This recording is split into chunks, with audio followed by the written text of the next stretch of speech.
नमस्कार, मैं हूं वंदना गुप्ता, को फाउंडर ऑफ देवदीति फाउंडेशन और स्वाध्याय क्लब में आप सभी का स्वागत है।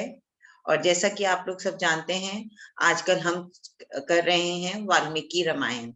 और वाल्मीकि रामायण के किष्किंधा कांड में हमारे हो रही है सीता मैया की ढूंढ। और सीता मैया की ढूंढ के लिए कौन साथ दे रहे हैं श्री राम के साथ? सुग्रीव और सुग्रीव की वानर सेना। और वानर सेना को, इतनी बड़ी वानर सेना को भी हैंडल करना नॉट इजी। तो उनको 4 डिफरेंट ग्रुप्स में बांटा जाता है, अलग अलग दिशा में भेजा जाता है। और अलग अलग दिशा में हमारी रीच कहाँ तक की है वो हमारी रामायण बताती है कि हमारे हिंदुस्तान का, हमारा जो सब कॉन्टिनेंट है वो कहाँ से कहाँ तक था, जो आज अलग अलग देशों में बढ़ गया कि ये अमेरिका, ये यूरोप हो गया, ये हमारा अफगानिस्तान हो गया, ये इधर हमारे वेस्ट ईस्ट की साइड सिंगापुर हो गया, बाली हो गया, but they were all part of our subcontinent. जो कि रामायण में हमें उसके बहुत से सिमिलर नेम मिलते हैं, सेम नेम मिलते हैं, मैं सिमिलर नहीं कहूंगी, सेम नेम मिलते हैं। और जगह के टेरेन और रिवर्स के नाम से भी वही रिवर्स के नाम है तब से अब तक। तो यू कैन एक्चुअली में जब हम सारे ये डॉट्स मिलाते हैं तब हमें ये इसका आइडिया होता है कि हमारा जो लैंड था, हमारी जो सिविलाइजेशन थी, कितनी बड़ी सिविलाइजेशन थी और कहाँ तक हमारा फैला हुआ था। जो अब संसार, इतना बड़ा जो संसार कह रहे हैं, वो सब भारत था। और भारत का क्या नाम था, क्या नहीं था, किसने किसको जीता। लेकिन जब सुग्रीव अपनी सेना को गाइड कर रहे हैं तब वो बता रहे हैं कि तुम वेस्ट में जाओगे तो यहां तक पहुंचोगे, तुम ईस्ट में जाओगे तो यहां तक पहुंचोगे सीता की खोज के लिए। तो और उसमें हमें नई नई चीजें, नई नई डिपिक्शंस करके लेके आ रही है हमारी को फाउंडर सपना खंडेलवाल, जिन्होंने पिछले 3 एपिसोड्स में बहुत अच्छी तरह हमें हमारे टेरेन के साथ जोड़ा, हमारे डॉट सारे मिलाए, जिससे हमें पता चला। हम जो एक्चुअली में किताब खोल के पढ़ते हैं ना, वो शायद हमारे जहन में आता ही नहीं हम क्या पढ़ रहे हैं, बट सपना ने बहुत ब्यूटीफुली उसको एक्सप्लेन किया with slides and all. So ज्यादा टाइम नहीं लूंगी और over to Sapna to take the episode forward. Thank you Vandana di. आपने बहुत ओपनिंग कर दी है, तो मुझे अब ज्यादा ओपनिंग करने की जरूरत है नहीं। तो हम देख ही चुके हैं, तीनों दिशाओं में जा चुके हैं, चौथी दिशा में जाना चाहते हैं।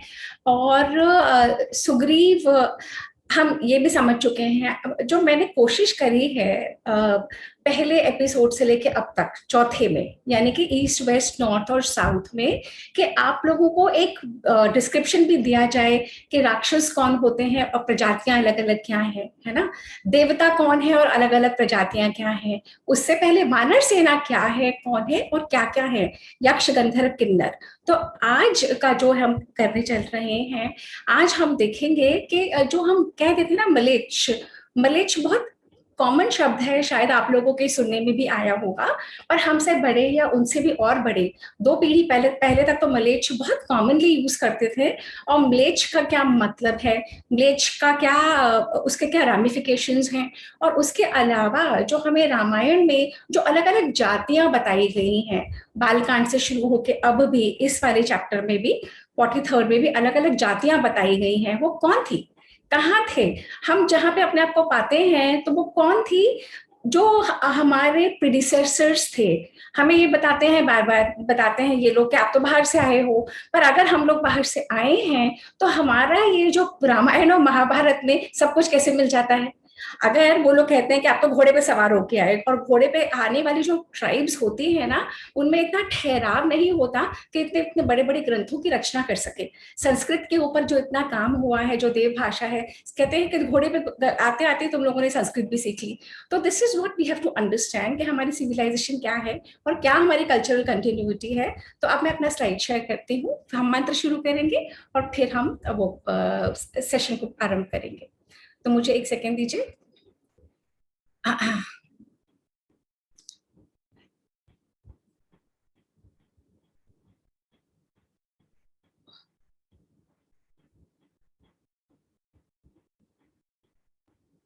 ओके, ऑलराइट, तो जैसे हमने देखा कि मलेच्छ कौन है, ये हमारा आज का स्लाइड का बिगिनिंग है।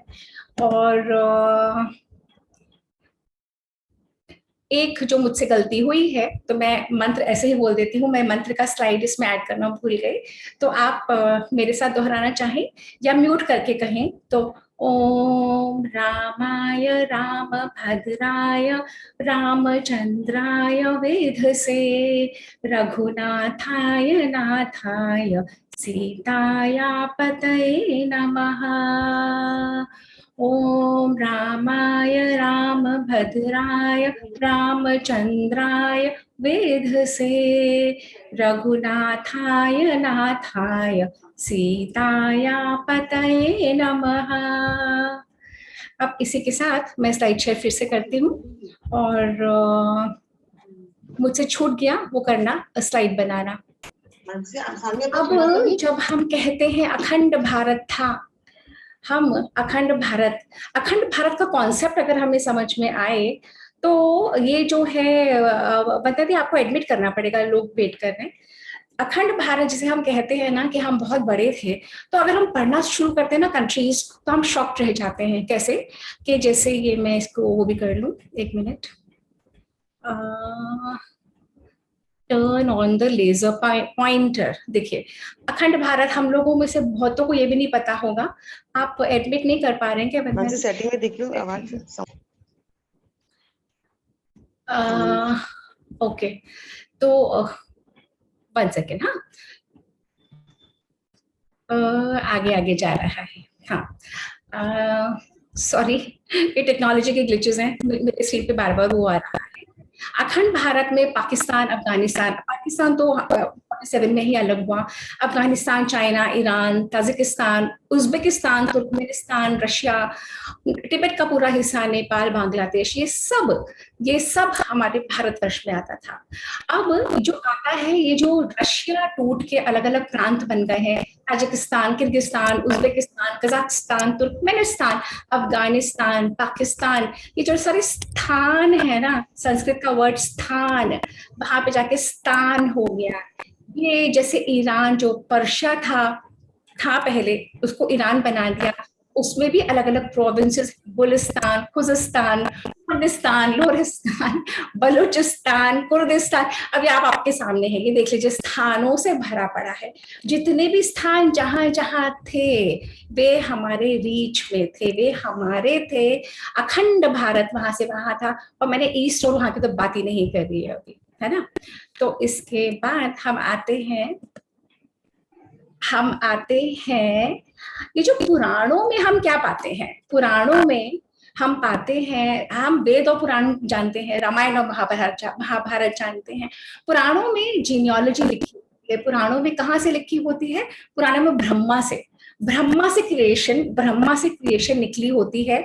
और अगर आप लोग ये मेरा फॉलो कर पा रहे हैं, तो मुझे ये आ रहा है, हाँ जी, ये देखिए, तो ये ब्रह्मा से क्रिएशन शुरू हुई है, जो हमारी कॉस्मोलॉजी बहुत बताती है हमारी। और ब्रह्मा के ही ये पुत्र हैं, शरद कुमार और ये ब्रह्म ऋषि अलग अलग, और उन्हीं से निकल के मनु चाक्षुष, और मनु से ही निकलता है इक्ष्वाकु।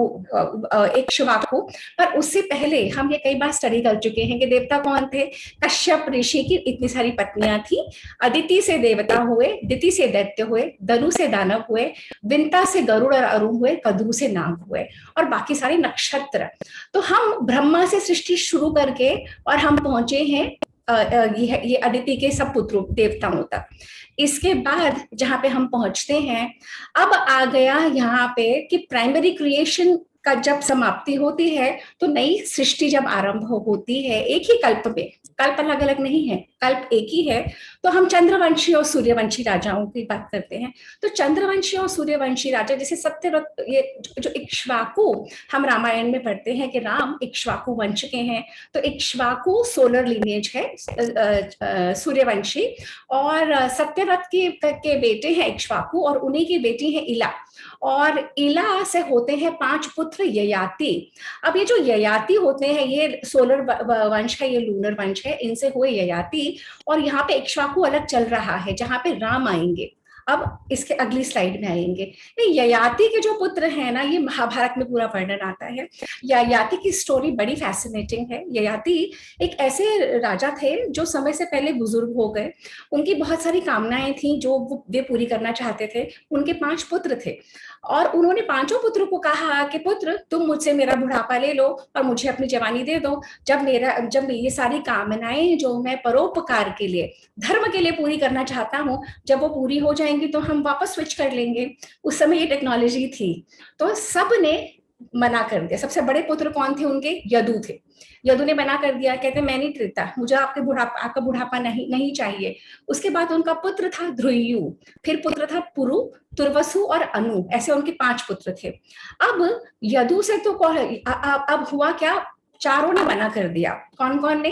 यदु ने मना कर दिया, ध्रुयु ने मना कर दिया, तुर्वसु ने मना कर दिया और अनु ने मना कर दिया। और पुरु जो सबसे ज्यादा पितृभक्त थे, सबसे ज्यादा धर्म का आचरण करने वाले थे, सबसे ज्यादा वो वैदिक कल्चर में को फॉलो करते थे, उनको पता था कि अगर माँ बाप का और गुरु का कहा कुछ भी है और अगर हम उसे मानते नहीं हैं तो हमारा ही अनिष्ट होता है, और अगर हम माँ बाप का और बड़ों का, पूर्वजों का कहा मान के चलते हैं तो अंत में हमारी भलाई ही होती है।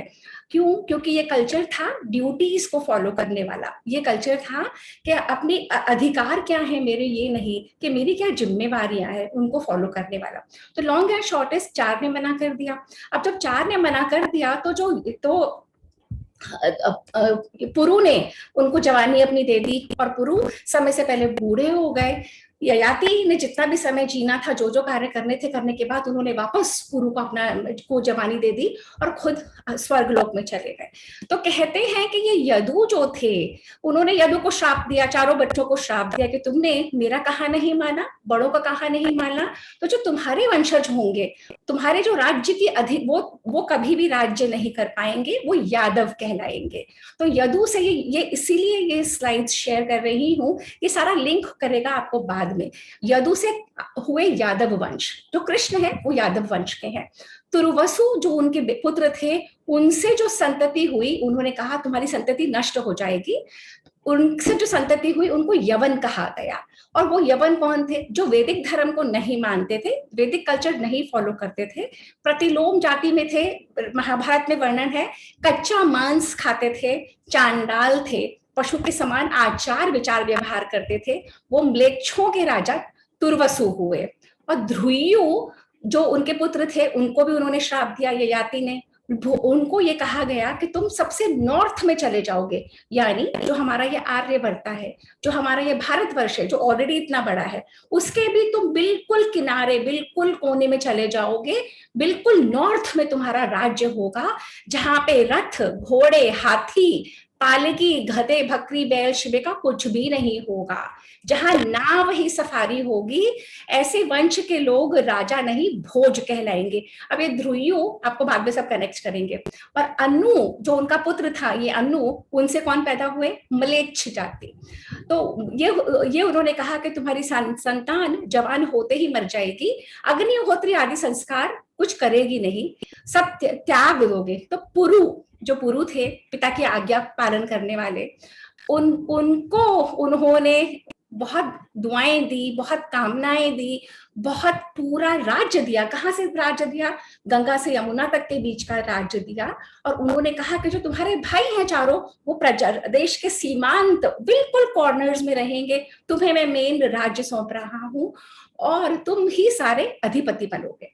तो इस तरीके से हमने क्या देखा कि यादव और ये जो यवन है और ये जो भोज हैं और म्लेच्छ हैं और ये सब हम ही लोग हैं, हम ही में से लोग बाहर चले गए। और यहाँ पे ये देखिए, ये भारत जो आ रहा है, ये भी तुर्वसु के ही बच्चे हैं। ये म्लेच्छ यहाँ पे आ गया। और परशुराम जो है, ये भी ये ईला और ये यहाँ से इनके लेने जा रही है। इसके बाद हम आते हैं, एक मिनट,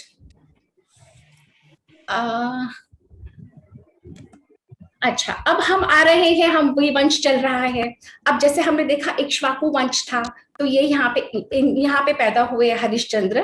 फिर उसके बाद सगर, यह जो रामायण रेगुलरली कर रहे हैं वो जानते हैं कि ये पैदा हुए। फिर सगर पैदा हुए, जिन्होंने खोद के पूरा सागर बनाया, फिर भगीरथ आए जो गंगा को लेके आए, फिर ये वंशावली चली और दशरथ और उसके बाद रामचंद्र, ऐसे वंशावली चल रही है, नल पैदा हुए, इस तरीके से चल रहा है। और यदु से कौन आया? कृष्ण आए। पुरु से आगे चल के पुरु दो भागों में बट गया, कुरु से दो उनकी लिनिएज चली, और दो लिनिएज में एक में तो हुए जरासंध जो महाभारत में बहुत बड़ा पार्ट करते हैं, और एक में हुए युधिष्ठिर और ये कौरव और ये पूरा। और इसी तरीके से अनु जो थे, अनु का ही एक पार्ट चला आ रहा है, अंग जो कहलाए, और वो कर्ण बने जो महाभारत में। अब ये जो पुराणों की क्रोनोलॉजी है ना, अलग अलग अगर हम पुराण उठाते हैं ना, सब में मैच करती है। तो ऐसा नहीं है कि किसी ने पुराण में लिख दिया और कुछ भी बना दिया। रामायण में भी वही जीनियोलॉजी चल रही है, महाभारत में भी वही चल रही है, विष्णु पुराण में, वराह पुराण में, अलग अलग पुराणों में अलग अलग अपनी जीनियोलॉजी चल रही है। परंतु ये जो बाहर से आने वाले लोग हैं, ये जो कॉलोनाइजर्स हैं या उससे पहले जो थे, वो कहते हैं तुम्हारी हिस्ट्री सारी फेक है, ये सारा ऐसे ही है। हमारे यहाँ सबकी कंटिन्यूटी है, ये दिखाने का प्रयत्न कर रही हूँ, राइट फ्रॉम ब्रह्मा जी, और ये पूरी जीनियोलॉजी बनी हुई है, ये देखिए। अच्छा, अब पुराणों में ये भी जिक्र है कि कौन से राजा की किसनी डायनेस्टी रही। जैसे ये हमें बताते हैं कि मुगलों का राज 100-150 साल रहा, जो इंग्लिश जो कॉलोनाइजर्स है हमें तो कह देते हैं 250, परंतु 90 से 100 साल इनका रहा। अब ये देखिए, 12 वरद रथा Kings will rain for 1000 years, 10 Maurya Kings 137 साल, 4 कण्व किंग 45 साल, उसके बाद ये शक, यवन, तुषार, ये पूरी जीनियोलॉजी चली जा रही है। ये सारा मैंने गूगल से ही इकट्ठा करा है, अलग अलग जाके अलग अलग उसमें लेके।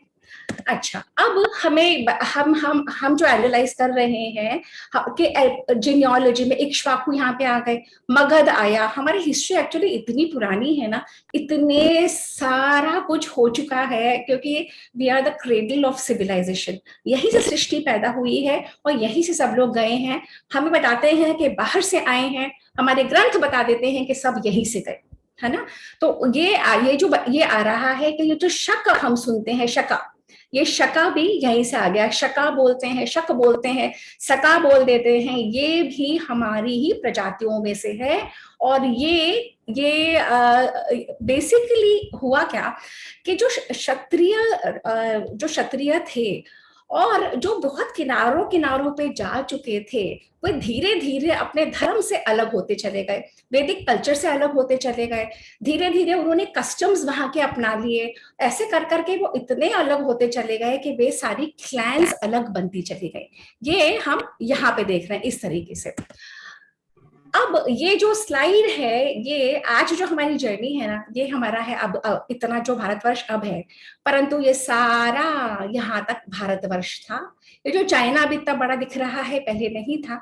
ये जो रशिया के हिस्से टूटे हैं, उज्बेकिस्तान, किर्गिस्तान, तुर्कमेनिस्तान, तजिकिस्तान, ऐसे करते करते, और अब ये जो हमारे ये जो मंत्र श्लोक है रामायण के, जो 43वां चैप्टर हम कर रहे हैं, 11 और 12 में ये जातियों का वर्णन किया हुआ है, जिनके बारे में मैं क्विकली एक एक करके एक्सप्लेन करने की कोशिश करती हूँ। अब म्लेच्छ होते कौन है?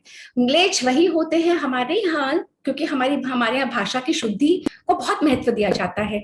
जिस तरह की हम अपने तन की शुद्धि को देते हैं, मन की शुद्धि को देते हैं, उसी तरीके की भाषा की शुद्धि, क्योंकि हम रिचुअल्स करने वाले लोग हैं, हम वैदिक हवन और यज्ञ करते हैं। तो संस्कृत के जो श्लोक हैं, अगर वो ढंग से नहीं निकले और प्रॉपर उनका इंटोनेशन और प्रॉपर चैंटिंग नहीं हो, तो मंत्रों में विघ्न पड़ जाता है। तो म्लेच्छ का जो शब्द है, सबसे पहले इसी के लिए इस्तेमाल हुआ था कि प्योरिटी ऑफ स्पीच, परंतु जब वो प्योरिटी ऑफ स्पीच जब इम्प्योर हुई, तो उन लोगों को म्लेच्छ कहा गया। तो धीरे धीरे जब यहाँ के लोगों ने देखा कि जो बाहर से आने वाले लोग थे, उनके आचरण में, उनके कल्चर में, उनके व्यवहार में बहुत तरीके की इम्प्योरिटी थी, तो उससे बचने के लिए कि अपने, जैसे देखिए, अगर हमें पीएचडी करनी हो, या सपोज जैसे मुझे ये स्लाइड्स बनानी थी, तो मुझे बहुत कंसंट्रेशन चाहिए था। अगर मैं अपना समय जाया कर देती, हर तरीके के लोगों में उठना बैठना शुरू कर देती, तो मेरी सारी एनर्जीज खो जाती। अगर मेरी लाइफ में कोई ध्येय है, कोई पर्पस है, तो मुझे अपने आप को संभाल के रखना होगा उस पर्पस के प्रति।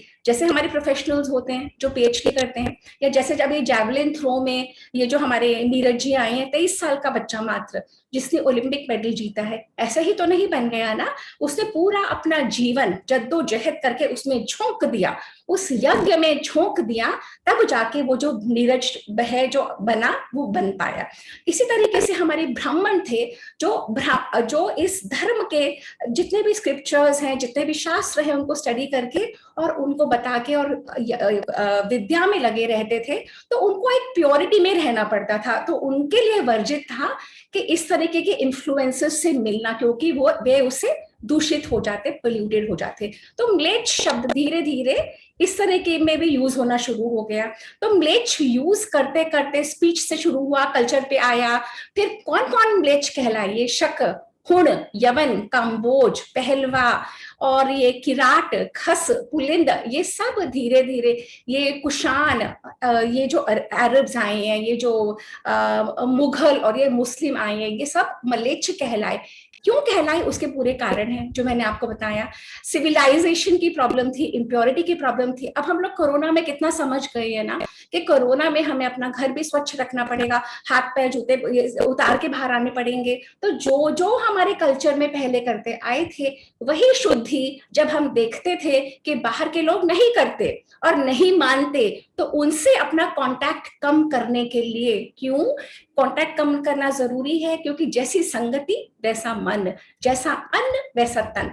तो ये हम सब जानते थे, इसीलिए अपने आप को करेक्ट करने के लिए। और महाभारत में लास्ट में पूरा वर्णन है कि ये कलयुग के अंत में सब कुछ म्लेच्छ जातियों से होता चला जाएगा, सब कुछ बदलता जाएगा। अलग अलग जातियों में भारता जाति आती है। ये महाभारत के समय का ये एक मैप है, अलग अलग कौन सी जातियां हैं। तो भारता का जो वर्णन है, कुरु जो पुरु थे, पुरु से कुरु आए और कुरु से ही लिनेज चली, वो भारता कहलाए। और भारता वैदिक कल्चर को फॉलो करते थे और भारता सारे अश्वमेध के यज्ञ करते थे, पूजा पाठ और सब कुछ इनके उसमें से समय से होता चला आया। कुरु कौन थे? कुरु अगर आप ये फॉलो कर पा रहे हैं तो ये है कुरु का हिस्सा है। ये है पांचाल, जहां की पांचाली थी द्रौपदी, ये कुंती भोज का एरिया है। और ये है उत्तर कुरु, ये है उत्तर मद्र और ये है हिमवंत। ये है पूरा, आज जो हमारी जर्नी होगी यहाँ पे होगी। तो कहते हैं कि ये जो दशराज यज्ञ था ऋग्वेद के समय, ये जो मैंने लिया है ये 38 और 39 मंत्र है, श्लोक है हमारे इसी चैप्टर का। तो उत्तर कुरु में हमारे यहाँ से राजा गए थे, मांधाता राजा थे, वो जम्बू द्वीप के चक्रवर्ती राजा थे। वो उत्तर कुरु की तरफ गए थे और वो इतना जीत के आए कि सारे वहां के लोग भी यहाँ पे वापस आके बस गए और इसी एरिया में बस गए। और ये सब के सब कुरु कहलाए, वैदिक कल्चर को फॉलो करते थे, वर्ण सिस्टम इनके यहाँ था। ये जो महाभारत का पूरा ये जो कौरव और पांडव हैं, इसी की जाति है। और शतपथ ब्राह्मण में अलग अलग पुराणों में इनका जिक्र आता है कुरु का। अब जो जाति आ रही है हमारी, एक सेकेंड, एक स्लाइड रहेगी। ये जैसे ये देखिए, ये इस तरीके के अवशेष पाए गए हैं। ये वाले हवन, ये वाला जो है यज्ञ आज भी होता है। अगर आप गूगल पे जाके देखेंगे तो ये है हमारी सिविलाइजेशनल कंटिन्यूटी। और ये लोग कहते हैं कि आप तो बाहर से आए। अब यवन कौन है? एक सेकेंड। यवन, मैंने आपको पहले बता दिया था जीनियोलॉजी में कि यवन कौन था।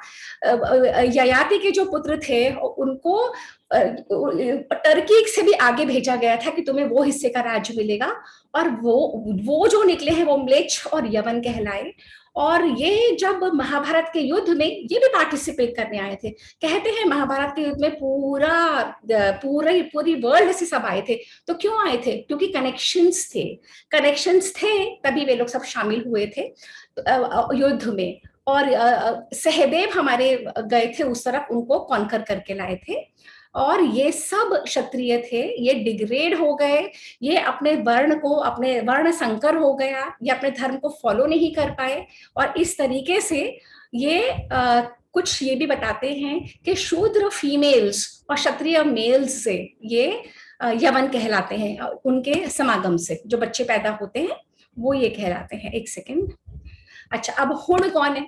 अब हुण, जो लोग रामायण कर रहे हैं उन्हें बालकांड में पता लगा होगा, वशिष्ठ और विश्वामित्र का युद्ध हुआ था कामधेनु गाय के लिए, और हुंकार भरी और पूरी पूरी आर्मीज आ गई। तो ये सिंबॉलिक भी होता है और इनमें तथ्य भी होता है, पोइट्री की फॉर्म में है।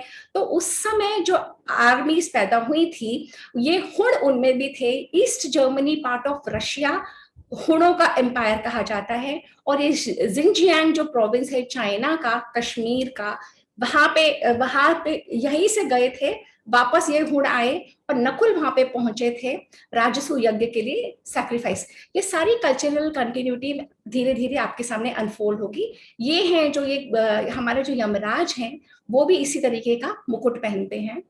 और अब ये शका है, ये शका जो क्लैंस है, ये जितने भी मैंने गूगल सर्चेस करे उसमें सब बहुत क्लियरली बताते हैं कि ये सब लोग बाहर से आए हैं, परंतु हमारे रामायण और महाभारत बताते हैं कि ये यहीं से गए हैं। तो मैंने इंफॉर्मेशन वहां से ली है, अपने अकॉर्डिंग मॉडिफाई करी है जितनी मेरी समझ है, रेफरेंसेस बहुत लिए हैं। तो ये शका जो ट्राइब्स थी हमारी, यहाँ से निकल के ये साइबेरिया, बैक्ट्रिया, सोग्डा, ये सब जगह गई। अब ये देखिए इतना क्लियरली ये है, ये वहां पे केव्स में पाए गए हैं। इन्होंने धोती पहन रखी है, पर ये कहते हैं नहीं ये ईरानियन है, ये लोग मानते नहीं है।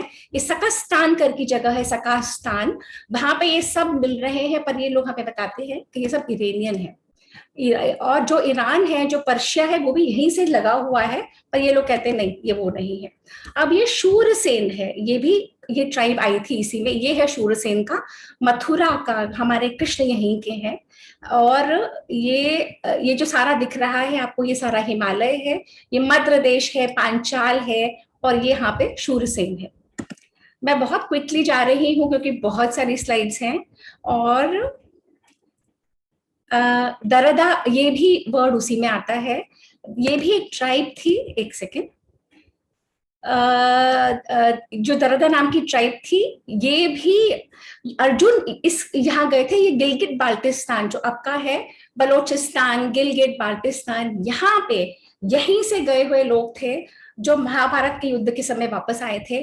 और इनका वर्णन हमें वायु पुराण, वामन पुराण, ब्रह्मांड पुराण और अलग अलग पुराणों में मिलता है। ये भी क्षत्रिय ही थे। धीरे धीरे इनका भी पतन हुआ और ये म्लेच्छ बन गए। और इसके बाद आता है परम चीना, जो चाइना वर्ड है हमारे यहाँ ही से शुरू हुआ है। और चीना महाभारत में आता है, रामायण में भी चीना कहते हैं, तो चीना से ही उनका नाम चाइना पड़ा है। और उनका शायद कुछ और भी नाम है, पर चीन ही बोला जाता है। और ये भी अयोध्या को जब राजा राम बने थे तो यहाँ से भी गिफ्ट्स आए थे। जब राम का अभिषेक हुआ था, उससे पहले दशरथ का हुआ था, इतनी दूर दूर से राजाओं ने हमारे अपने राजाओं के लिए गिफ्ट्स भेजे थे, साइबेरिया से मॉडर्न चाइना। अब ये मार्कंडेय ऋषि हैं, ये कहते हैं कि मलेच्छों का राज बहुत जल्दी भारत में हो जाएगा। तो कलयुग में जैसे ही महाभारत युद्ध समाप्त हुआ, वैसे ही कलयुग शुरू हुआ, और तब से आप लोगों के सामने है क्या हाल होता चला जा रहा है। कहते हैं कि क्षत्रियों को परशुराम ने इस धरा को क्षत्रियों विहीन करा था बहुत बार। तो क्षत्रिय जब भागे भागे भागे भागे फिर रहे थे, तो अलग अलग जगह जाके बसे। तो कॉकेशियन जो कश्यप ऋषि हैं, उन्हीं के नाम से कैस्पियन सी बनी हुई है। तो कैस्पियन सी के आसपास के जितने भी इलाके हैं, तो जो क्षत्रिय वहां जाके छुपे थे, वो उनको भी चीना कहा जाता है। बहुत सारी इंफॉर्मेशन है, सब लोग कंफ्यूज मत होइएगा। ये पुलिंद है, ये भी एक जाति है, ये भी पाई जाती है यहाँ पे। ये है हमारा अब का अखंड अब भारत। और ये अफगानिस्तान, ईरान जो पर्शिया बन गया है, ये तुर्कमेनिस्तान, ये सब यही लोग हैं, यहीं के गए हुए लोग जो अलग अलग बसे हैं। और किराट और ये कॉइन्स में है, ये पाया गया है पुलिंदों के बारे में। काम्बोज नाम तो शायद सुना होगा आप लोगों ने, है ना। तो ये देखिए, ये है अब अलग अलग, कुरु है, ये मत्स्य है, अवंती है, मगध है, ये पूरा हिमालय है आता है।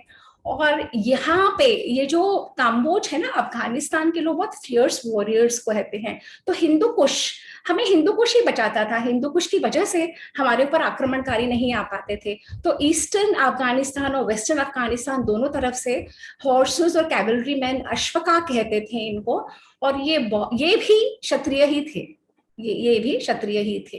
अब आ गए हम अपने चिरपरिचित स्लाइड के ऊपर, है ना। अब ये चिरपरिचित स्लाइड हमारी क्या बताती है? हमारी ये स्लाइड बताती है कि ईस्ट हमने कर लिया, साउथ हमने कर लिया, वेस्ट कर लिया, और आज हमारी जर्नी नॉर्थ की है। ठीक है, तो हम आ जाएंगे आर्कटिक तक। तो एक सेकंड, स्लाइड आगे क्यों नहीं बढ़ रही? ओके, तो अब हम आए हैं हमारी जर्नी के लिए, आज की जर्नी, है ना। आज की जर्नी कह रही है कि यह है हिंदुस्तान, और यहां से हमें जाना है आगे, यहां तक। हम यहां से यहां तक जाके देखा है, हम पिछली बार यहां से यहां तक गए थे, उससे पहली बार, उसके बाद हम यहां से यहां तक गए थे। अब हम यहाँ पे जाएंगे साइबेरिया, और हमारे रामायण के श्लोक बताएंगे कि हम कहाँ कहाँ गए थे। हाँ, तो उत्तर गुरु, अच्छा, अब यहाँ का जो, अब हम इमेजिन करिए कि आप लोग कहाँ पे हैं? किष्किंधा में हैं। किष्किंधा में क्या हो रहा है? सुग्रीव बैठे हुए हैं, सब वानर सेना को इकट्ठा करके राम और लक्ष्मण के साथ, और 3 डायरेक्शंस का वो बता रहे हैं, कोई गया नहीं है अभी तक। चौथी डायरेक्शन का भी सुग्रीव सेना को प्रिपेयर कर रहे हैं, और लीडर कौन है? शतबली। और उन्होंने सेना कितनी कहा है? उन्होंने कहा है 1 लाख। फिर वे सुनाना शुरू करते हैं, बताना शुरू करते हैं कि तुम्हें यहाँ जाना है, यहाँ जाना है, ये करना है, ये नहीं करना है, ऐसे करना है, ऐसे नहीं करना। अब मजे की बात है कि हम लोगों को जो हिस्ट्री बताई जाती है ना, हम लोग तो फिर भी सनातन धर्म के या हिंदुस्तान के लोग इतने हैं, पर ये जो माया है, इनका है, पारसी है, इन लोगों को जो भी कहानी बता देते हैं वो मान लेते हैं। उनके पास लोग ही नहीं बचे कि अपनी राइट हिस्ट्री को प्रेजेंट कर सके, अपनी राइट हिस्ट्री पे सर्च कर सकें, देख सकें, स्टडी कर सके और प्रेजेंट कर सके। तो हमारे लिए बहुत जरूरी हो जाता है कि हम अपने रामायण और महाभारत, हम अपने ग्रंथों को पढ़ें, राइट पर्सपेक्टिव में उनको समझें, और अपनी आगे जनरेशंस को राइट पर्सपेक्टिव ही बताएं, क्योंकि बहुत इतने समय में सब कुछ कलुषित हो चुका है और हमें सब कुछ गलत बताते चले जा रहे हैं। तो इसके बाद हम आते हैं नेक्स्ट स्लाइड के ऊपर। अच्छा, ये एक सेकेंड, तो जो सुग्रीव बता रहे हैं, ये एक ये सुग्रीव सबसे पहले बताएंगे कि कौन से पर्वत आएंगे तुम्हारी जर्नी में। तो जब आप यहाँ से देख रहे हैं कि हमें क्रॉस करना है ये वाला एरिया, तो ये पर्वत कौन से आएंगे? सुग्रीव बताते हैं हिमशैला आएगा, सुदर्शन आएगा, देवसखा आएगा। तो ये जो हमारे हिमालय है ना, ये सारा हमारा हिमालय है, और कैलाश यहीं कहीं है, केटू में। तो सुग्रीव बता रहे हैं कि जब तुम सारे पर्वतों को क्रॉस करके जब तुम आगे जाओगे, तो किस किस तरीके का एक पर्वत आएगा, ये हम आगे देखते हैं। ये देवसखा, ये सारे वर्णन सुग्रीव ने करे हुए हैं इसमें। सुग्रीव कह रहे हैं कि तुम्हें आगे जाके ऐसा क्षेत्र आएगा जहां पे पर्वत नहीं है, अपर्वत, नदी नहीं है, अवृक्षम, अनदी, अपर्वत, अवृक्ष, कुछ भी नहीं है वहां पे। वहां का तुम देख के हाल, तुम्हारा रोम हर्ष में भर जाएगा। तुम्हें कैलाश दिखेगा, पांडुरम, तुम्हें सफेद कैलाश दिखेगा। जब तुम देवसखा क्रॉस कर लोगे, तो ये सारा इंग्लिश में भी है इसका वर्णन, और उसके बाद तुम कहाँ जाओगे? तुम सारे कैलाश को क्रॉस करने के बाद चाइना, मंगोलिया, बैकल, साइबेरिया और आर्कटिक ओशन तक पहुंचोगे। फिर सुग्रीव बताते हैं कि तुम वहां से तुम्हें नॉर्दर्न लाइट्स दिखेंगी, और उसके बाद मैं आगे आपको बताती हूँ। तो ये आपको जैसे दिख रहा है, बिल्कुल हमारी डिस्क्रिप्शन के हिसाब से ही चल रहा है। और ये जब हम 2 रूट से जा सकते हैं कैलाश, ये ओम पर्वत कहते हैं। ये एक फेस जो हमें ऐसा दिखता है ओम पर्वत का, कैलाश का ही है। फिर ये जो हमारा श्लोक है, ये हमें बताता है मानसरोवर का। ये श्लोक कहता है, विशाला नलिनी यत्र प्रभूत कमलोत्पला हंस कारंडव अकीर्णा अप्सरो गण सेविता। अप्सरा और गण यहाँ पे होते हैं। अवृक्षम, यहाँ पे भी वृक्ष नहीं है। कामशैलम च मानसम, मानसरोवर, यहाँ पे देवता और सब आते हैं स्नान करने के लिए। और ये देखिए ये राक्षस ताल है और ये है मानसरोवर। जो वहां पे गए हुए हैं वो जानते हैं, और बाकी हम लोग गूगल पे देखते हैं। तो टेक्निकली जो अब हमारी जर्नी जा रही है, हम यहाँ से यहाँ तक पहुंच गए हैं, मानसरोवर के इस एरिया में पहुंच गए। अब सुग्रीव आगे क्या बताते हैं वो हम देखते हैं। सुग्रीव कह रहे हैं कि एक एक करके पर्वत श्रृंखला तुम क्रॉस करोगे, और जहाँ पे भूधर भी है वहां पे क्राउंच क्रेन्स, जो साइबेरियन क्रेन्स होती हैं, वहां पे तुम्हें मैनाक नाम का पर्वत दिखेगा, हेम पुष्कर होंगे, और ये जो लेक है कहते हैं वैखानस वहां के ऋषि थे, और वहां पे तुम्हें शैलोदा शैलोदा नाम की नदी, और ये है रामायण में शैलोदा, और महाभारत में इसका विवरण आता है शैलोबा। दुर्योधन ने इसका नाम लिया है महाभारत में शैलोबा करके। और फिर वहां पे कहते हैं कि कीचक नाम का तुमको वो मिलेगा, कीचक नाम के तुमको बैम्बू मिलेंगे। अब ये बताती हूं मैं कि ये बात किस टाइप में आएगा। ये जो हमारा श्लोक है ये बताता है कि वो जो एरिया है वहां पे वैदुर्य मणि यानी कि लेपिस, नीलोत्पल, वहां पे बहुत मणि है, वहां पे बहुत रत्न है। तो ये देखिए, अगर आपको ये दिख रहे हैं ये पहाड़ है अफगानिस्तान के आगे, अगर आपको दिख रहा है ये जो क्या लेके जा रहा है, यू बी शॉक टू सी, इतना बड़ा लैपिस लजूली का पीस लेके जा रहा है, इसकी वो माइनिंग करेगा, और ये है लैपिस, इस तरीके के पीस को इसमें से स्टोन्स बनते हैं। तो एंटायर एरिया, वो जो सारे पहाड़ हैं इस तरीके की हैं कि अलग अलग रत्न, अलग अलग मणि, अलग अलग, जैसे वन्ना भी गई हुई है मानसरोवर, मैं भी गई हुई हूँ, अलग अलग पहाड़ों पे अलग अलग आपको कलर्स दिखते हैं। वो कलर्स कैसे होते हैं, एलिमेंट्स के होते हैं, मिनरल्स के होते हैं, इस तरीके के स्टोन्स के होते हैं। तो ये हमारे रामायण में इसका, वाल्मीकि रामायण में इसका आप जो गए हो, मैं भी तो जब वो गई कहते थी हैं, ना, सुग्रीव कहते हैं कि तुम वहां पे जब जाओगे तो वो पहाड़ इतने दुर्गम है, इतने दुर्गम कि वहां पे कोई भी एक वर्णन आता है कि हमारे स्कंद, शिव जी के जो बेटे हैं स्कंद, स्कंद ने अपने वो फेंक के वहां पे पूरी पूरी टनल बनाई थी। अब अगर आपको दिख रहा है ये पूरा पहाड़ है, और अगर आपको ये दिख रहा है तो ये सड़क अब बनी है, 1972 तक यहाँ पे सड़क नहीं थी। और ये यहाँ पे, और एक व्यू ये है, ये देखिए अगर आपको दिख रहा है ये जो इसको कहते हैं गोलियांग टनल। अब ये इस तरीके से बनी हुई है। हमारे रामायण में तो है कि यहाँ पे हमारे ऋषि मुनि तपस्या करते थे, यहाँ पे सड़क नहीं थी, 72 तक नहीं थी। और स्कंद कहते हैं कि स्कंद ने इसको चिजल करके बनाया था। और पहले रामायण में आता है कि क्रौंच नाम का पर्वत मिलेगा जिसमें हाईली इम्पैसेबल टनल है। उस समय ये सड़क नहीं थी जो अब है। ये इस तरीके का वर्णन है। अब कहते हैं सुग्रीव कि तुमको वहां से आगे तुम बढ़ोगे तो तुम्हें जल का स्रोत दिखेगा, तत्र जलाशयाः, तत्र जलाशयाः। और उसके बाद वहां पे तुम्हें दिखेंगी, एक सेकंड, इसके बाद तुम्हें वहां पे दिखेगी एक ऐसी लेक जो पयासाम निधि, मतलब ये जो लेक बैकल है, मंगोलिया है, पहले ये चाइना नहीं था पर चाइना सबको लेकर चला जा रहा है। और ये जो लेक बैकल है ये दुनिया की सबसे बड़ी लेक है, और इसमें 350 नदियां अपना जल डालती हैं। तो ये हमारे ये जो हमारी रामायण है ये बताती है, नाना आकाराणि वासांसी फलंती अन्य नगोत्तमा तम अतिक्रम में शैलेंद्रम उत्तर पयसाम निधि। पयसाम मतलब सारे जलों की निधि, सारे जल जहां पे आके गिरते हैं। तो ये है इस तरीके का ये, तो ये लेक बैकल बोलते हैं, साइबेरिया में है। और इसका एक मैं आपको दिखा रही हूँ, इसको कहते हैं कि दुनिया की ओल्डेस्ट लेक, सबसे पुरानी है। और यहाँ पे 350 नदियां, देखिए ये रशिया की लार्जेस्ट लेक है, 350 नदियां इसमें अपना जल डालती हैं। इसमें बहुत सारा टूरिस्ट आता है, परंतु एकदम साफ सुथरी रहती है। इसका नाम वैसे तो बैकल है, पर हमारे संस्कृत में हमें वर्णन मिला है कि इसका मतलब है भा और कुला। भा मतलब लस्टर, शाइनिंग, जैसे हमारे देश का नाम है भारत, ज्ञान की, विजडम की, नॉलेज से जो चमकता है, इसमें चमक आती है, उसको भा कहते हैं। और रथ जो इसमें लीन रहता है, विजडम में जो लीन रहता है, उसका नाम है देश का भारत। और इसका नाम है भाकुल, यानी कि भा चमकने वाली लेक। अब मजे की बात यह है कि ये है बैकल लेक जो भाकुला थी।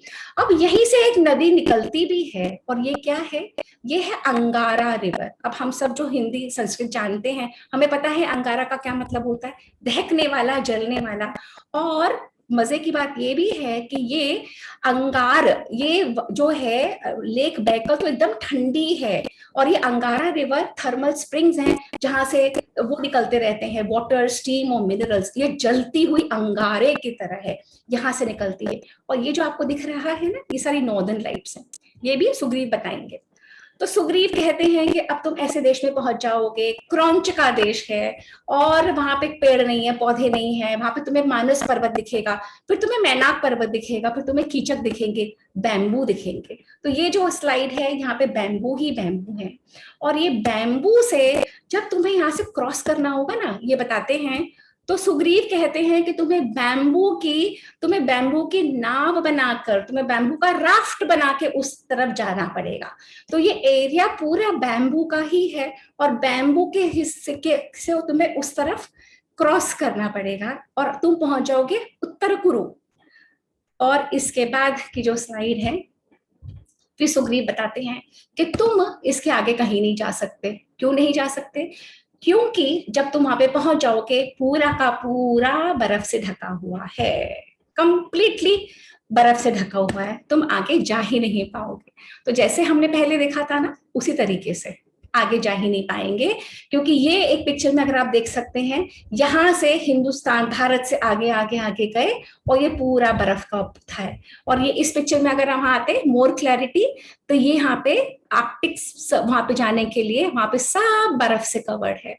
तो सुग्रीव कहते हैं कि तुम यहाँ पे न कथंचन गंतव्यम उत्तरेण वा भूतानाम, वहां पे कोई मनुष्य नहीं जा पाता, अनुक्रामति वही गति, वहां पे कोई गति नहीं है किसी की, कोई जा नहीं पाएगा। तो सुग्रीव कहते हैं कि तुमको जो मैंने रास्ते बताए, या जो मैंने नहीं भी बताए, जो मैंने पहाड़ों का वर्णन किया या जो नहीं भी किया, इस एरिया में जाके सब जगह सीता मैया को ढूंढ के लाओ। अब मैं जो आपको दिखा रही हूँ कि हमारे फुटप्रिंट्स कहाँ से कहाँ तक थे। हमारे फुटप्रिंट्स, अब हमारी सुग्रीव की यात्रा खत्म हो गई। सुग्रीव ने बताया कि यहाँ से यहाँ तक जाना है। अब हम क्या पाते हैं, अब जो हम वहां पे पाते हैं, साइबेरिया में इस तरीके की एक आइलैंड डिस्कवर हुआ है। ये 1300 साल पुराना है। ये उनको नहीं पता क्या है, परंतु हमारे भागवत पुराण में और हमारे और भी पुराणों में इनका वर्णन आता है कि यादव श्री कृष्ण के बेटे थे, और प्रद्युम्न वहां पे गए थे, और उस इलाके में, और वज्रपुर करके उन्होंने एक राजा से, प्रद्युम्न ने वज्रनाभ राजा को जीत के और उनकी पुत्री प्रभावती से शादी करी। उस राज्य का नाम रखा वज्रपुर, जो वज्रपुर हो गया, और अब उसको वे लोग पोरबजीन कहते हैं। पोरबजीन अब वो लोग कहते हैं, और उनको ये नहीं पता कहां से आया ये सारा। और अगर हम देखें तो वज्र का मतलब होता है इम्पेनेट्रेबल, इतनी जबरदस्त इसकी दीवारें बनी हुई, और ये बिल्कुल हमारी द्वारका से मैच कर रहा है। जो द्वारका अंडर वाटर मिली है, उसको पिक्चर्स में उन्होंने रिक्रिएट करा है। तो अगर आप देखेंगे तो बिल्कुल जैसे देखे, ये द्वारका की उन्होंने क्रिएशन करी है, शास्त्रों को स्टडी करके, अंडर वाटर आर्कियोलॉजी के एविडेंसेस निकाल के कि किस तरीके की वॉल्स होंगी। और अगर आप यहाँ मेरा ये फॉलो कर पा रहे हैं, ये देखिए, इतनी मोटी मोटी वॉल, मतलब 3-3 किलोमीटर लंबी डेप्थ की वॉल बनी हुई है, वही उनको मिली है द्वारका में भी। तो ये जो जहां उनको नहीं मिलता, वो हमारे रामायण। और अब हमको रशिया में क्या क्या मिल रहा है, रशिया में मिल रहे हैं ancient Vishnu idol, Russian town में मिल रहे हैं। रशिया में हमको ये सारी चीजें मिल रही हैं। रशियन लैंग्वेज, संस्कृत के बहुत शब्द हैं, ये सारे उनके म्यूजियम्स में रखे हुए हैं। और रशिया के लिए मैटर ऑफ बहुत प्राइड है कि सनातन संस्कृति से, आर्य से, वेदों से वो जुड़ पा रहे हैं। उनके लिए बहुत बड़े उसकी बात है कि वहां पे मिल रहे हैं, ये हमें रशिया में मिल रहे हैं, ये अप्सराएं। ये है ग्रोटो में, केव में, ये हेनान चाइना में है, ये चाइना में। ये शिवा की कार्विंग हमें मिली है क्वंजाऊ से, चाइना से। ये हमें मिल रहे हैं चाइना से। ये नरसिम्हा जो हमें मिल रहे हैं चाइना से। इसके बाद ये हमें रशिया में मिले हैं, ये है नरसिंह अवतार, ये देखिए। और ये जो रशिया में जो मिले हैं, ये मिलते हैं हमको, ये है स्तराया महीना, इसके एग्जैक्ट मेरे को संस्कृत मिला नहीं, ये संस्कृत का श्लोक है। और ये रशिया में वो लोग, एक डॉक्टर कोजिविन है वहां के आर्कियोलॉजिस्ट, वो इसको कनेक्ट कर रहे हैं और वो कहते हैं कि ये वैदिक पीरियड से उनका कनेक्शन है। अब ये तुर्कमेनिस्तान और ईरान में मिल रहे हैं, तुर्कमेनिस्तान और ईरान के बीच में कोपेट दाग है। और अगर हम ये फॉलो कर रहे हैं ना, और अगर आप लोगों ने हड़प्पा और मोहनजोदारो के पिक्चर्स देखी हैं, जो एक्सकवेशन के, exactly same layout, exactly same. और हमारे पांडवों में से अर्जुन वहां पे जाते थे राजसूय यज्ञ के लिए टैक्स कलेक्ट करने, कजाकिस्तान और किर्गिस्तान में मिनरल्स है वहां पे बहुत सारे। इसके बाद उज्बेकिस्तान और तजिकिस्तान में मिल रहे हैं, क्या मिल रहे हैं, ये देखिए, ये देखिए बो एंड एरो, ये दिख रहा है आप लोगों को, पर ये वो लोग कह रहे हैं इरेनियन है ये। और ये देखिए, ये भालों से और टाइगर ये वाले। और ये अगर आप इसको फॉलो कर पा रहे हैं, कमल बने हुए हैं, कमल हमारे ही देश के हैं, ये पूरी की पूरी वॉल वो इसको एक्सकवेट कर रहे हैं, ये पूरी कमलों की है। ये कहाँ पे है, उज्बेकिस्तान और तजाकिस्तान। इमेजिन जो हम लोग ये उगाते हैं, हम लोग करते हैं ना 9 दिनों में, ये जो जवारी करते हैं, ये ताजिकिस्तान की लड़कियां ये वही करती हैं, ये कल्चर वही है, यहीं का गया हुआ, ये सारी 9 दिनों में बिल्कुल वही चैत्र के जब हमारा नया वर्ष शुरू होता है, ये लड़कियां भी वहां यही करती हैं। और ये भी वहीं के केव से मिला है। और इसके बाद चाइना, मंगोलिया, कुंजाऊ, जहां देखो वहां सनातन, जहां देखें वहां विष्णु, वहां जहां देखें वहां राम। ये देखिए, ये हाथी है जो शिवलिंग पे जल डाल रहे हैं, ये विष्णु मिले हैं उनको, कुंजाऊ के मैरीटाइम म्यूजियम में रखे हैं, ये नानजियो चैंग में मिले हैं।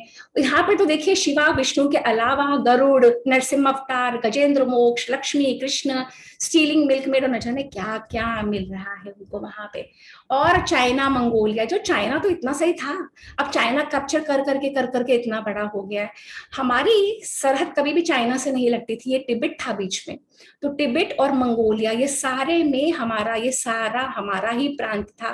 पूरा पर्शिया, रशिया, ये यूरोप, ये सब सब कुछ हम ही थे और हम ही हैं और हम ही रहेंगे, क्योंकि सनातन है। हम किसी और को एक्सक्लूड नहीं करते, हम सबको शामिल कर लेते हैं, हम एक हो जाते हैं, हम इंक्लूसिव लोग हैं। तो ये सारी जो हमें मिल रही है ना, ये वहां पे चाइना, मंगोलिया में मिली है अभी एक्सकवेशंस में। अब ये किर्गिस्तान में मिला है। और अगर आप देखेंगे, ये धोती और कुर्ता पहने हुए हैं, पर अगर आप विकिपीडिया में देखोगे, इनको ईरानी बता रहे हैं। ये देखिए, man in Iranian dress. But we know, इतनी बुद्धि तो हमें भी होनी चाहिए कि विकिपीडिया भी तो लोग ही लिखते हैं। जब हमारे शास्त्र बता रहे हैं, हमारी स्टडी कंप्लीट है, तो ये, और हमारे वस्त्र भी, ये जो अंगरखा पहनते हैं, आज भी पहना जाता है, धोती के साथ अंगरखा और ये टर्बन हमारे राजस्थान में, हमारे गुजरात में अब भी पहनी जाती है। घोड़ों पे ये पूरा किर्गिस्तान में उनको मिला है।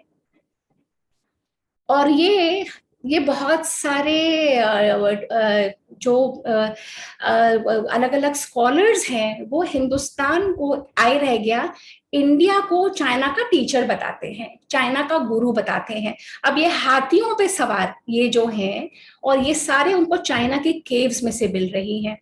और वो कहते हैं कि जो चाइनीज का जो कांटेक्ट हुआ है हमारे, जैसे हुए सिंसांग, अगर जो हम लोगों ने स्कूल और कॉलेजेस में भी पढ़ा था, कितने लोग दूर दूर से, जैसे अब हमारे बच्चे ऑक्सफोर्ड, कैम्ब्रिज, वॉटन वगैरह जाना चाहते हैं, पहले हमारे ये तक्षशिला और नालंदा में और हमारी शारदा पीठ में दुनिया भर से लोग पैदल चल चल के आते थे, पहाड़ क्रॉस कर करके, इतनी कठिन तपस्या करके संस्कृत सीखने के लिए। क्यों? क्योंकि हमारे पास ही पूरी नॉलेज की रिपोजिटरी थी, हम ही थे विश्व गुरु, और बनना हमें वापस वही है, अगर हम अपने आप को, सच को समझे।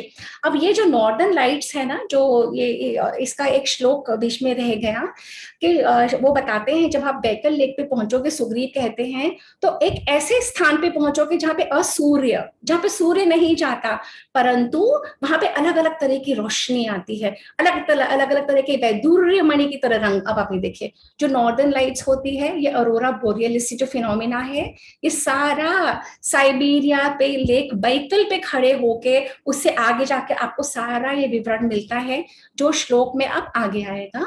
और ये साइबेरिया है जहाँ पे हैबिटेशन नहीं थी, जहाँ पे बर्फ ही बर्फ थी। अगर आप देख सकते हैं किलोमीटर्स लंबी। तो ये आ गया और ये मेरी रेफरेंसेस है और अब मेरी स्लाइड शेयर समाप्त। अब मैं सेशन ओपन कर रही हूँ सबके लिए। तो I hope I was able to connect to the whole thing on all the 4 directions.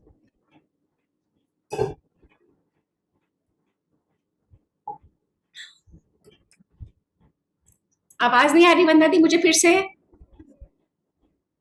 ओ हुआ है फिर मेरे इसमें, 1 मिनट।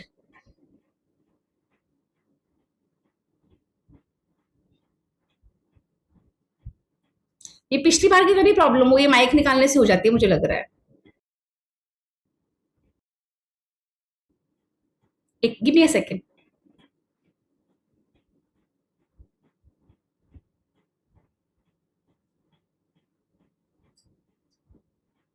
हाँ जी, कुछ बोलना है वंदना दी? नहीं,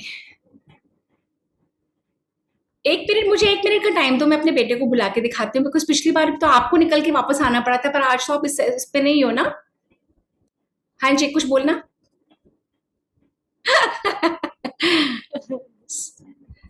लीव कंप्यूटर ऑडियो।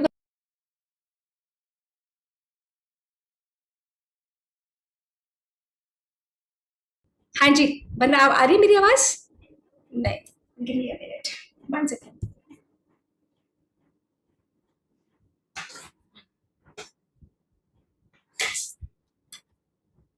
सिर्फ 1 सेकंड।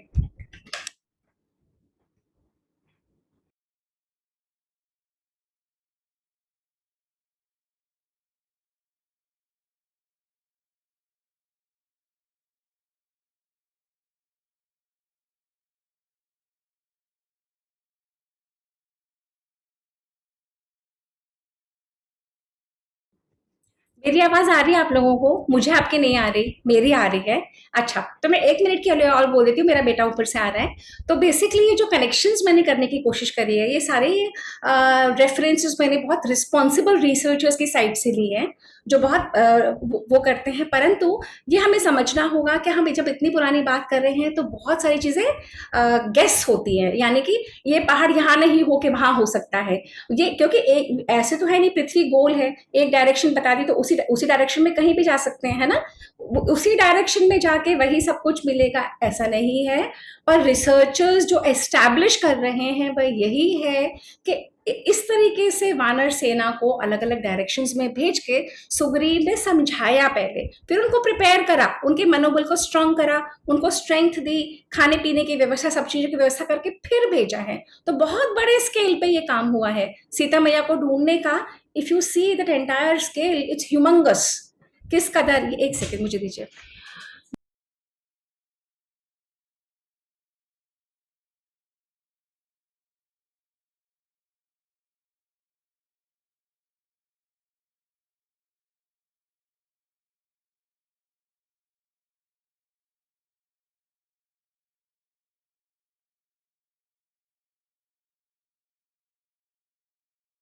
कहीं आपको पर्पल टेरेन दिखेगा, पर्पल पहाड़ दिखते हैं, तो कहीं ग्रीन दिखता है, sand. I am not talking about green as greenery. कहीं एकदम लाल ऑरेंज कलर के पहाड़ दिखेंगे। तो बहुत ही डिफरेंट टेरेन है। जैसे लेह लद्दाख का इट्स अ कंटिन्यूएशन। जब मानसरोवर और लेह लद्दाख का टेरेन एकदम कंटिन्यूएशन में है। एंड पर chance I happen to go in the same year in a continuation, you know। पहले मैं मानसरोवर गई और मानसरोवर के एकदम बाद लेह लद्दाख गई। तो it was amazing, you know, the terrain. उसमें लगता है कि हाँ, इन पहाड़ों में कोई ना कुछ है। लाइक हम जब लेह लद्दाख की उस पे थे हम लोग, वहां पे लेक पे, तो वहां पे रूबीज बहुत होती है उसके पहाड़ पे। तो लोग वहां ऊपर चढ़ चढ़ के, लोकल लोग रूबीज बीन रहे थे। तो it was amazing. Over to you Sapna. तो बेसिकली ये जो जेम्स बनते हैं, जो मणियां कटती हैं ना, तो वो ऐसे तो निकलती है। मोती कहाँ से निकलते हैं? समुद्र में से निकलते हैं, नदियों के उसमें से निकलते हैं। और मणियां कैसे होती है? मणियों की रफ कहते हैं इसको, है ना। तो जैसे वो पूरा लेके जा रहा था लैपिस का अपने पे, जैसे मैंने पिक्चर देखी ऐसे वो वाओ सच लवली पिक्चर, तो पूरा लेके जा रहा था, फिर उसको अलग अलग शेप में करके फिर मणियों की फैसेटिंग करते हैं। तो ये सारा इलाका और हमारी रामायण कितने अच्छे से कवर करके बताती है। समझने वाली बात ये है कि जो यवन है, म्लेच्छ हैं, शका है, गुण हैं, ये लोग कहते हैं कि आपके ऊपर एक के ऊपर एक के ऊपर एक अटैक हुआ, आपके ऊपर सिर्फ इन्वेजन हुई है, आप तो लोकल थे, लोकल आप भी लोकल, आप भी यहाँ के नहीं हो, आप भी बाहर से आए हो, आपने द्रविड़ों को बाहर भगाया और फिर आपके ऊपर एक के ऊपर एक आए ऐसे। पर हम जो है हम कह रहे हैं नहीं, हमारी रामायण कहती है हम यहीं के हैं, हम आर्यवर्ती हैं, और हमारी जीनियोलॉजी ब्रह्मा से लेके अब तक, आप कनेक्शन देखिए कितना विविड कनेक्शन है इक्ष्वाकु वंश का अयोध्या को सेटल करने का। इसी से वो लोग घबरा जाते हैं, वो लोग चाहते हैं कि हमको बता दें 2-2,500 साल के क्राइस्ट के बाद के लोग, परंतु हमारी है मिलियंस ऑफ इयर्स की हिस्ट्री, तो उन लोगों को वो पचती नहीं, इसलिए उन्होंने सारा हुड़ गोबर करके बता दिया और हम लोगों ने उसे मान लिया, और मान के हम इंफीरियोरिटी कॉम्प्लेक्स में भर गए। हम तो ऐसे माना इसीलिए ना क्योंकि हम लोगों ने, किसी ने पढ़ा ही नहीं अपनी किताबों को, अपने इतिहास को हम लोगों ने पढ़ा ही नहीं है। हमने वही ट्रू मान लिया जो हमें पढ़ाया गया या जो हमें समझाया गया, जो हमारे सामने पिक्चर डिपिक्ट हुई।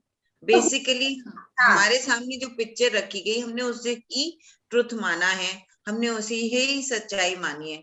हमारी मम्मियों ने जरूर रामायण पढ़ी है, महाभारत पढ़ी है, लेकिन कभी उन्होंने समझी नहीं, किसी ने ना उन्होंने हमें समझाने की कोशिश करी।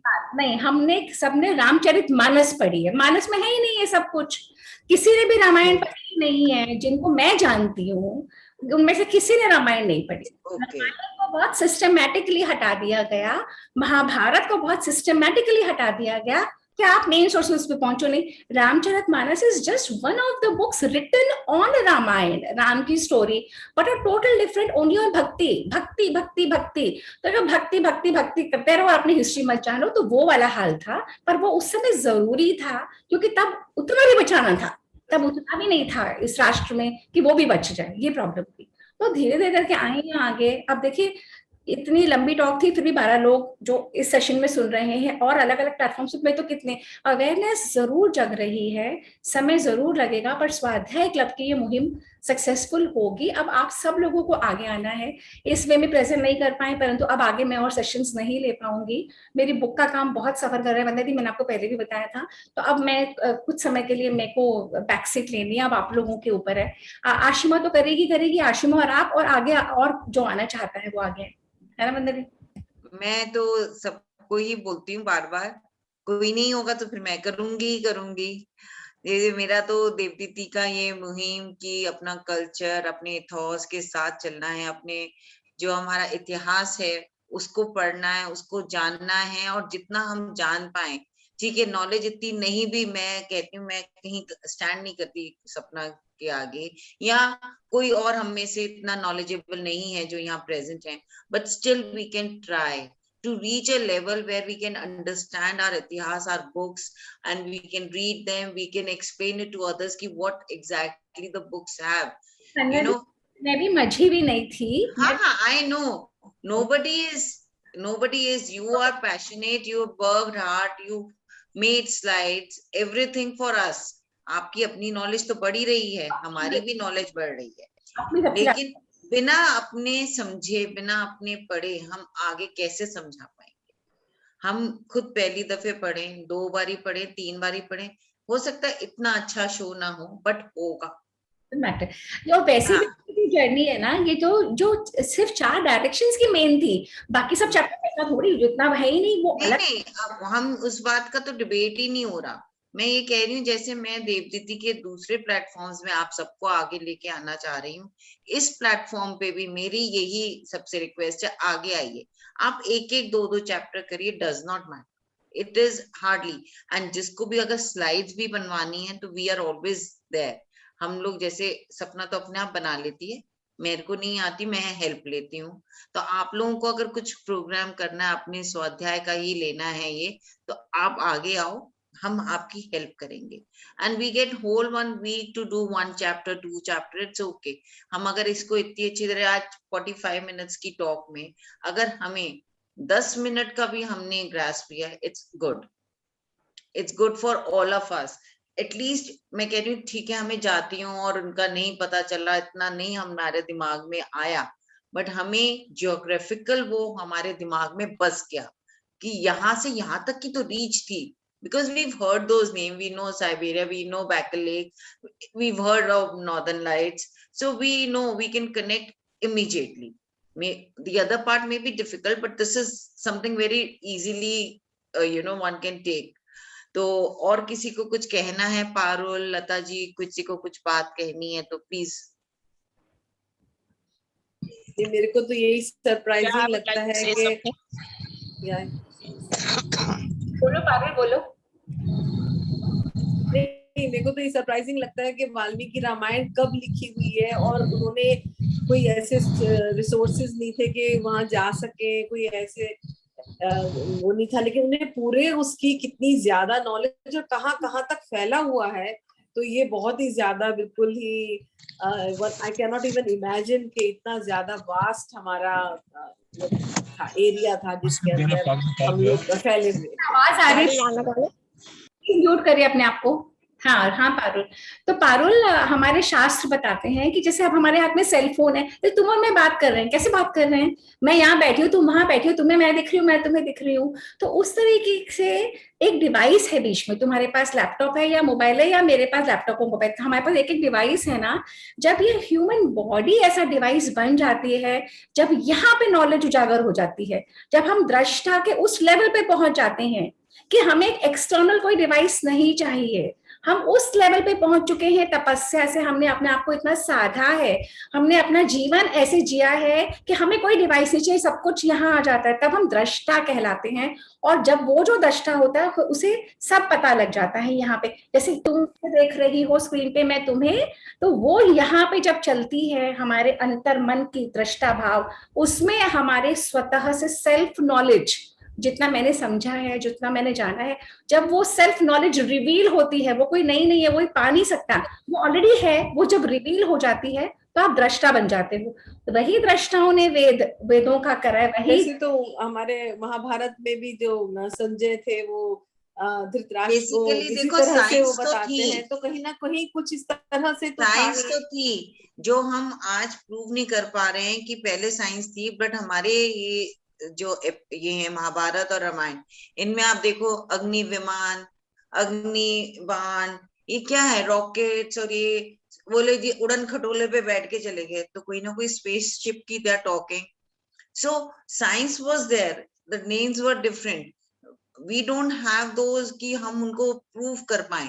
आप देखो जितने साइंटिफिक बातें, इट इज नॉट इलॉजिकल। अब वो कह रहे हैं तथा अस्तु से पुत्र पैदा हो गया, क्यों? आज आप टेस्ट ट्यूब बेबीज कर रहे हो कि नहीं कर रहे हो? आप सेरोगेट मदर्स का कॉन्सेप्ट है कि नहीं है? सो it is just that ki if you start thinking on those lines ki yes what is written may be logical, may be scientific, आपका ब्रेन उसी तरह से चलना शुरू हो जाता है, you start believing in it। वरना भी आपने पकड़े वो नब्ज पकड़ ली। नब्ज ये है कि जिस डायरेक्शन में सोचोगे, हमसे बड़े 4 जनरेशन पहले आजादी के समय, उससे पहले व्हाइट इंग्लिशमैन, फिर ब्राउन इंग्लिशमैन, मैंने कहा सब मिथ्या, सब फॉल्स, सब सुपरस्टिशन, तो वो हमारे मनों में बैठती चली गई, हम वैसे ही देखते गए। अब हम अपनी दृष्टि बदल रहे हैं, हम कह रहे हैं नहीं कुछ ना कुछ तथ्य है, तो हम जब वो नब्ज पकड़ेंगे तो हम वैसे शोध करेंगे, हम उस डायरेक्शन में चलेंगे तो हमें चीजें मिलती चली जाएंगी, और डॉट्स करेक्ट कर एक कोई मैंने नया तो निकाला नहीं, सब कुछ ऑलरेडी था, बस कर करके उस पे पहुंचे। तो वही हम लोगों को करना। और आप लोग प्लीज आगे आइए, आप लोग सब, पूनम जी आप एक सेशन ले सकते हो, आप बहुत कुछ अच्छा कर रहे हो, आप ये भी कर सकते हो, मुझे पता है। एक्चुअली मेरे पास बुक नहीं है ना, मैंने कभी पढ़ी, इसलिए मैं नहीं ले पाऊंगी। अगर मैं बुक मंगाती हूँ फिर कोशिश करती हूँ। तो अगर देखिए जितने भी यहाँ पे लोग हैं जो अलग प्लेटफॉर्म पे सुन रहे हैं, अगर हमारे पास बुक नहीं है, पहली बात तो बुक नहीं है, वो ग्रंथ है।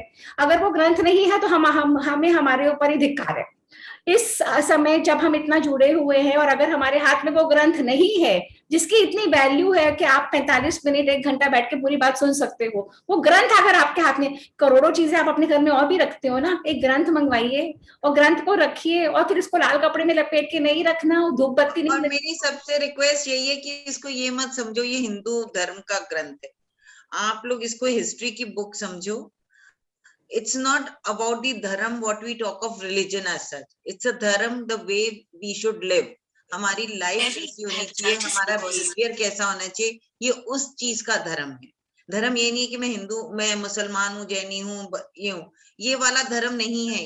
ये जो धर्म पुस्तिका है ये है कि आपका आचार कैसा होना चाहिए। एक बार अपना कॉन्सेप्ट क्लियर कर लेते हैं, एक सेकेंड, एक बार कॉन्सेप्ट क्लियर कर लें हम सब कि धर्म, जो सनातन धर्म है ना, dharma only means a way of life.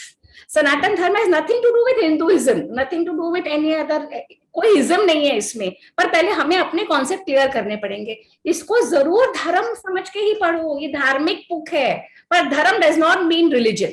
That धर्म, ये सनातन धर्म की ही हमारा ग्रंथ है, इतिहास सनातन धर्म का ही है, but that धर्म is not religion।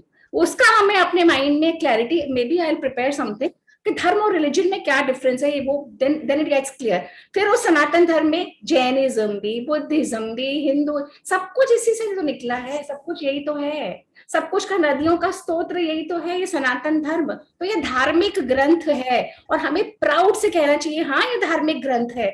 हमें अपने शब्दों में भी संकोच होता है, शर्म आती है, क्योंकि हमें उन्होंने बता दिया है कि ये शब्द भी तुम्हारे सही नहीं है। That this is what they have told us, हमें निकलना है उससे। ये हमारा धार्मिक ग्रंथ है, इतिहास है, और धर्म और रिलीजन अलग है। That's it. That we have to make clear. हाँ जी, anybody else? लता, अब आपको कुछ कहना, आप कुछ कह रहे थे उस समय। मैं भी कोशिश करूंगी कि मैं लूं सेशन, मैं पढ़ूं। है मेरे पास वाल्मीकि रामायण और मैं, आप पढ़ो, आप एक सेशन प्रिपेयर करके पहले हम थोड़ा सा सुना प्रिपेयर करके हाँ कराएंगे जरूर, why not? So I think we should wind up now. It's 5:10. I think Lata wanted to say something if she's there. Lata ji आप हो, आप कुछ कह रहे हैं? Hi Sapna. Hi Vandana. Hi. Thank you very much. You know, we didn't know all these things at all. We just know what we saw, you know, whatever on Ramayana. But I wanted to say one thing. You know, all these discoveries which have been made in all these Muslim countries and Russia, China, whatever you told us, even they must be aware of these discoveries. So why are they still fighting with India? यही तो है। पहली बात तो हम Indians अपने discoveries को own नहीं करते। हमने आज तक हमारी द्वारका को ओन नहीं करा है, मेन मीडिया में नहीं आया है, मेन मीडिया आने भी नहीं देगी। वो सब लोग 2000-2500 साल में हिंदुस्तान को रख रहे हैं, तो तब हम स्टडी को ओन नहीं करते, हम अपने एक्सकवेशंस को रखते नहीं, हम उनको नहीं ओन करते कि हम हजारों साल पुराने हैं, तो वो लोग क्या करेंगे। आज की तारीख में पता है लता जी दिक्कत क्या है, जैसे ही आपने बोला द्वारका हमारा पुराना वो है, तो पॉलिटिशियंस उसको सब रिलीजन में घुसू के इतना पॉलिटिसाइज हो जाता है कि वो उसको ओन करने में नेशन को एक दिक्कत हो जाती है कि तुमने ओन करा है, तुमने हिंदू रिलीजन की चीज ओन कर ली या आपने इस रिलीजन की चीज ओन कर ली, इतना पॉलिटिसाइज कर देते हैं सब चीजों को जस्ट टू गेन पॉपुलैरिटी। और उसमें क्या है, we are losing our own things, this is all because of politicians, nothing else. कि आप अगर कह दो कि ये चीज सही है तो बोले ये तो हिंदू धर्म का है, नहीं ये मुस्लिम धर्म का है, नहीं ये ईसाई धर्म का है। आप वहां धर्म की ये रिलीजन्स की लड़ाइयां शुरू हो जाएंगी, वहां मार दंगे हो जाएंगे, कभी कुछ हो जाएगा, कोई पॉलिटिशियन कहेगा ये तो इसने इसको जानबूझ के कर दिया क्योंकि ये हिंदू का था। तो इसलिए हमें ओनरशिप में भी इतनी प्रॉब्लम हो रही है।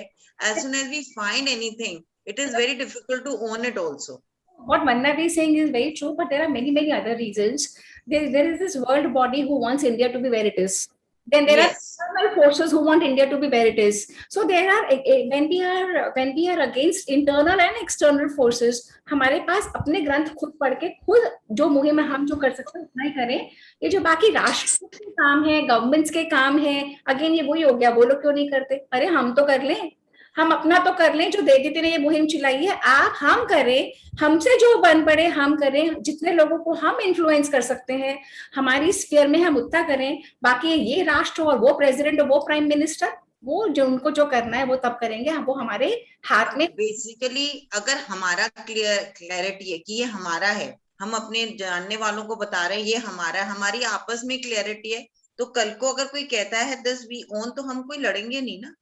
जब हमारा दिमाग क्लियर हो जाएगा, हमारे आपस में लोगों का दिमाग क्लियरिटी हो जाएगी सबको, तो हमारे को उसमें दिक्कत नहीं आएगी। अभी तो हमें ही नहीं पता, अगर सरकार भी कुछ बोलेगी हम कहेंगे अच्छा ऐसे फालतू बोलते चले जा रहे हैं, अभी भी हमारी नॉलेज ही नहीं है, हम इस नॉलेज को ही स्प्रेड करने की कोशिश कर रहे हैं, और अपने वर्ड्स में नहीं कर रहे, जो किताबों में लिखा है, जो ग्रंथ में लिखा है, उसी से बोल के पढ़ के बोल रहे हैं। आइए सब लोग, पूनम जी ये मंगवाना है, ये मोस्ट वंदना को कह रही हूँ कि वो मेरी बुक मंगा दे, मैं बुक मंगवा दे मेरे लिए, बुक वैल्यू नहीं ग्रंथ मंगवा दे, मंगा दूंगी, ग्रंथ। दरियागंज में मिलती है भाभी, मैंने उनको भी 2-3 लोगों को मंगा के दी थी, मैं मंगा दूंगी। मैं दरियागंज से मंगा लूंगी, कहाँ से मिलती है आप बता दो, मैं मैंने अमेजोन से मंगाई थी। ठीक है, मैं अमेजोन से मंगा लेती हूँ, ठीक है। साइट से मंगाइए, गीता प्रेस को भी 2 पैसे बचेंगे। गीता प्रेस इतना बढ़िया काम कर रही है, गीता प्रेस गोरखपुर पे जाके भी मंगवा सकते हैं, वेबसाइट पे, अमेजोन, वहां से डायरेक्ट। और इसके बाद वंदना दी, अगर ईश्वर ने चाहा तो महाभारत जरूर करेंगे, पर अभी तो ये एक और है, ये एक ही तो है अभी पहले। चलिए कोई नहीं, धीरे धीरे ही, देखा ना वो चींटी, छोटी सी चींटी कितना बड़ा घर बनाती है, तो हम भी कुछ ना कुछ कर ही लेंगे। तो इसी के साथ देवदीदी की तरफ से आप सभी को धन्यवाद। मैं एक बात बोलना चाहूंगी, उससे पहले जो सपना ने स्पिरिचुअलिटी पे 20 या 25 सेशन अकेले बोले थे वेदों पर, तो वो भी तो स्टार्ट किया था उसने।